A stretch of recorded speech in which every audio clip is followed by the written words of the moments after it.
Hello guys, আমরা এখন আছি সেই ঐতিহ্যবাহী পার্কের সেই ঐতিহ্যবাহী ব্রিজের উপরে এবং খুব সুন্দর একটি ব্রিজ, দৃষ্টিনন্দন ব্রিজ।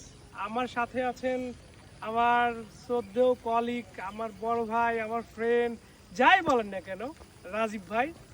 সো আসলে চারদিকটা যে কতটা সুন্দর এবং এই ব্রিজটা ওঠার পরে যে একটা কি ফিল আসতেছে আমাদের মধ্যে, আমরা আসলে আমার রাজীব ভাইয়ের মুখ থেকে শুনতে চাই।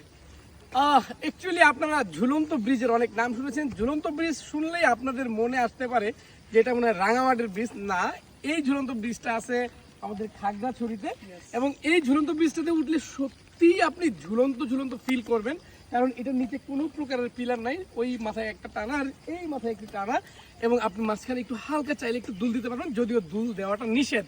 এখানে উঠলে আপনি অবশ্যই অন্যরকম একটা ফিল অনুভব করবেন। তাই যদি আপনি খাগড়াছড়ি আসেন, সাজেক আসেন, অবশ্যই এই হর্টিকালচার পার্কে এসে ঘুরে যাবেন এবং এই ঝুলন্ত ব্রিজের ফিলটা নেবেন। ধন্যবাদ সবাইকে।